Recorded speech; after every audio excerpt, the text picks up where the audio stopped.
본인도 알아요. 그런 것들이 내 삶을 되게 파괴하고 있다는 거. 근데 그럼에도 불구하고 그 선택을 멈출 수가 없어요. 일상생활에서 나는 이제 이런 거에 중독이 되었다, 이런 거에 중독이 되었다라고 이야기하는 주변의 사람들도 있는데 혹시 저도 모르게 중독이 되지 않았나? 라는 고민이 좀 듭니다. 선생님 지금 생각해보면 뭐가 있을까요? 선생님 뭐 중독된 거 있으세요? 저는 일단 커피 하루에 2잔 이상은 꼭 마셔줘야 돼요. 같은 시간에. 근데 그런 생각은 저도 하긴 해요. 이 많은 차 종류 중에 왜 하필 우리는 이렇게 커피에 꽂혔나? 그 생각이 들긴 하더라고요. 혹시 이재영 쌤은 선생님이 인지하고 있는 중독이 있으세요? 저는 중독된 게 없습니다. 있잖아요. 커피? 우리가 다 알고 있는 이재영 쌤의 장비빨. 이 촬영을 위한 장비에 대한 그것도 약간의 중독이라고 볼 수 있지 않나요? 네, 자기만족이죠. 네, 맞아요. 이게 중독이 내 삶에 크게 문제를 일으키지 않는다. 일상생활에 영향을 끼치지 않는다.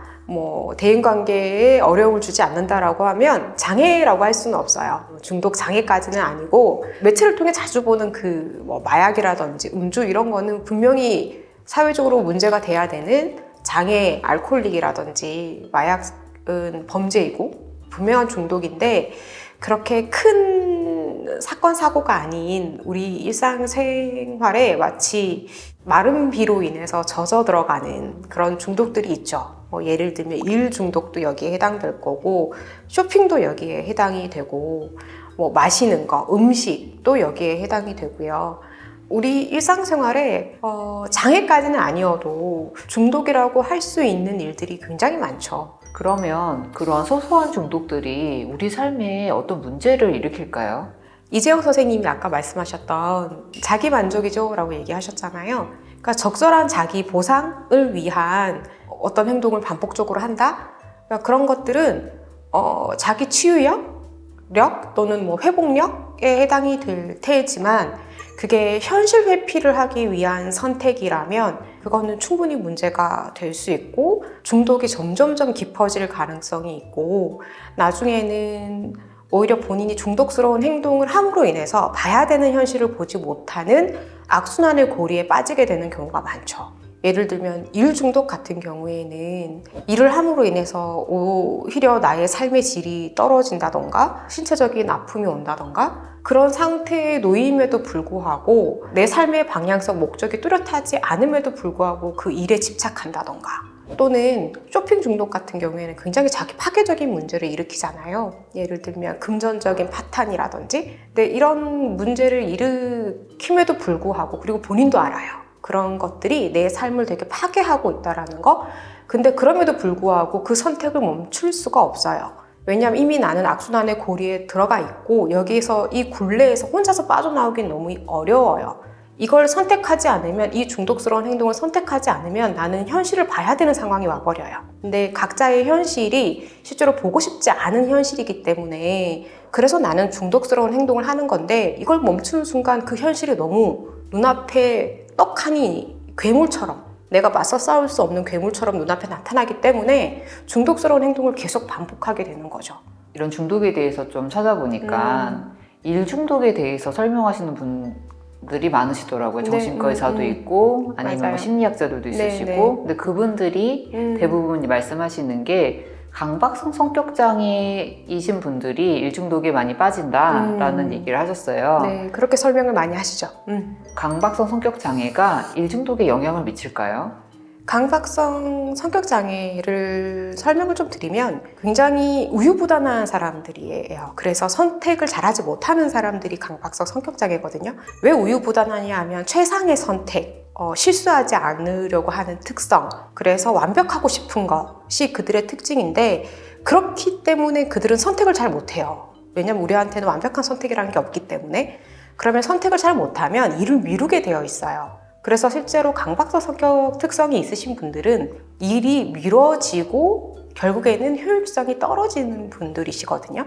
그래서 일 중독이신 분들 중에 성과를 잘 내지 못하기 때문에 일 중독이신 분, 그런 분들은 강박성 성격 특성으로 설명이 가능해요. 열심히 일은 하나 결과가 없기 때문에 퇴근 후에도 일을 해야 되는 분들, 그래서 결과적으로 제3자가 봤을 때는 저 사람 일 중독인 것 같아, 왜 퇴근 후에도 저렇게 일을 하지? 이런 분들은 실제로 강박성 성격 특성 때문에 일이 완벽하게 되지 않아서 완벽하게 하기 위해서 계속 일하는 사람들, 그런 사람들은 강박성 성격 특성 때문에 일을 그렇게 한다고 볼 수는 있어요. 근데 대체로 성과를 내고 성취를 얻어가는 그런 일 중독자이신 분들은 강박성 성격 장애로 설명이 되진 않아요. 그분들은 효율성이 있거든요. 오히려 그런 분들은 성과를 내는 일 중독이신 분들은 신경증적 장애가 있을 가능성이 더 커요. 예를 들면 불안도가 높다던가, 인정 욕구가 높다던가, 성취 욕구가 높다던가, 그래서 누군가로부터 끊임없이 좋은 긍정적 피드백을 얻기 위해서 나를 가혹한 기준을 두고 몰아붙이는 성격적 장애보다 신경증적 장애를 갖고 있을 가능성이 저는 더 크다고 봅니다. 그러면 좀 다른 종류의 중독인데요. 일 중독이 아니고 쇼핑에 중독이 되셨다던가 성관계 이렇게 중독이 되셨다던가 아니면 음주나 이런 음식이나 이런 물질적인 것에 중독이 되신 분들도 성격장애에 해당이 되시는 건가요? 그러니까 성격장애도 조금 크게 두 가지로 좀 나뉘어져요. 성격장애 안에서도 감각추구형이 있고 자기 파괴형이 있어요. 그러니까 감각추구형은 이제 여러분들 다 아시는 반사회적 성격장애이신 분들이 감각추구 욕구가 너무 높다 보니까 실제로는 내가 갖고 있는 이만큼의 감각보다 더 높은 감각을 늘 원하기 때문에 중독에 가까운 어떤 행동을 선택할 수밖에 없어요. 오늘은 소주 한 병을 마셨을 때 기분이 좋으면 내일은 소주 2병을 마셔야 되는 분들이다 보니까 중독에 빠질 가능성이 훨씬 더 높은데, 그런 분들은 나의 감각을 충족시키고 싶은 욕구 때문인 거고요. 반사회적 성격장애는. 근데 뭐 경계선이라든지 연극성 성격장애이신 분들은 자기 파괴형이 더 커요.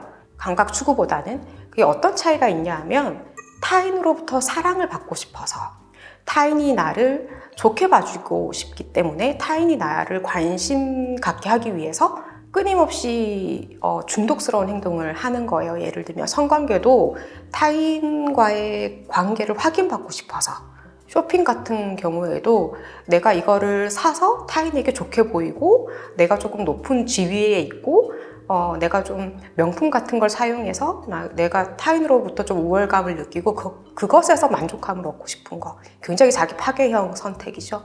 그러니까 이렇게 중독에도 성격적 특징에 따라서 좀 빠지는 분야는 다르긴 해요. 이렇게 일상생활에도 영향을 미치고 나의 이런 관계나 아니면 나의 이런 삶에도 영향을 미치는 이런 중독에서 좀 빠져나올 수 있는 방법이 있을까요? 모든 장애는 그리고 문제는 해결이 가능하다고 저는 늘 생각하기 때문에 빠져나올 수 있다고 얘기를 드리고요. 다만 중독은 본인이 알아차리는 게 먼저예요. 내가 저는 그것에 좀 몰두하고 있어요. 그 악순환에 내가 들어가 있어요 라는 걸 본인이 먼저 인지해야 되는데, 실제 중독 장애까지는 아니지만 일상생활에서 좀 중독스러우신 분들은 그걸 잘 인정하진 않아요. 그렇다 보니까 내가 인정하지 않으면 변화가 잘 안 되고 남이 뭐라고 하는 것을 별로 신경을 쓰지 않다 보니까 내 만족이 우선이기 때문에, 감각 추구형 같은 경우엔. 그래서 실제 본인이 인지하지 않고서는 그 굴레에서 빠져나가기 좀 어렵다고 보시면 좋을 것 같고요. 다만 인지했고 내가 치료를 원한다고 해도 조금은 어려운 게, 중독은 다른 것보다, 중독은 완전한 치료보다는 내가 지금 빠져있는 이 중독의 대상이 다른 대상으로 옮겨가는 경우가 되게 많아요. 그러니까 중독은 한 가지만 있는 경우는 별로 없어요. 예를 들면 알코올 중독이신 분들이 알코올을 못 마시게 하면 컴퓨터라든지 휴대폰이라든지 다른 중독으로 넘어가요. 도박이라든지. 아니면 애초에 두 개를 같이 하고 있거나, 뭐 컴퓨터 중독인 아이들 같은 경우에는 컴퓨터를 못 쓰게 하면 당연히 휴대폰으로 몰두하거나 아니면 무언가 다른 게임에 몰두한다던가, 이렇게 중독은 한 사람의 단 하나의 대상이 아니라 그 사람의 삶 전체 여러 군데에 퍼져 있기 때문에 하나의 중독을 치료하기엔 좀 어려움이 있어요. 그리고 또 다른 어려움은 중독 치료를 중독스럽게 해요. 그래서 중독 치료가 어려워요. 예를 들면 일 중독이 있는 사람에게 치료자가 쉼이라는 치료 과제를 내주면 그 쉼을 일 중독처럼 쉼이라는 걸 진행시켜요. 그렇다 보니까 중독이 좀 치료가 까다로운 건 사실이에요. 하지만 그래도 가능성이 있는 건 좀 단계를 나눠서 중독 치료를 하는데, 첫 번째는 일단 중독으로 인해서 드러나는 행동적인 문제를 타겟으로 하는 거예요. 예를 들면 알코올릭이신 분들이 술을 마시고 하는 문제 행동들, 예를 들면 좀 극적으로 폭력이면 폭력을 타겟으로 하는 개입을 한다든지, 쇼핑 중독으로 인해서 나오는 문제 행동은 실제로 금전적인 어려움이 두드러지기 때문에 금전 관리에 대한 타겟을 한다든지, 이렇게 문제 행동을 일단 1차적으로 단기 해결 중심으로 개입을 하고요. 장기적인 게 저는 훨씬 더 중요하다고 말씀드리고 싶은데, 그건 그분의 근본적인 현실 회피에 대한 문제예요. 사람마다 피하고 싶은 현실이 다 달라요. 이 사람은 이 중독에 빠질 수밖에 없는, 회피하고 싶은 그 사람만의 현실이 무엇인가를 좀 볼 필요는 있어요. 누군가는 채워지지 않는 공허감, 뭔가 속이 뻥 뚫려 있는 듯한 느낌? 그러니까 그런 분들은 관계 중독에서 빠져나가기가 좀 어렵거든요. 그러니까 그런 공허감이라는 그 불안, 그 우울, 그 현실이 과연 이 사람의 어디서부터 오게 된 건지, 그게 왜 현재까지 이어지고 있으며 이 사람의 미래까지 예측하게 하는지, 그 근본적인 걸 좀 찾는 게 필요해요. 중독은 우리가 갖고 있는 심리학적 이론 중에 현재에 집중하는 그런 치료들이 요즘에 많은데, 중독은 1차적으로 현재에 집중하는 문제 해결이 첫 번째라면, 두 번째는 과거와 현재를 연결시키는 작업이 필요해요. 그게 근본적인 문제 해결, 근본적인 문제 찾기, 이 사람이 숨겨놓은 현실을 발견하는 것.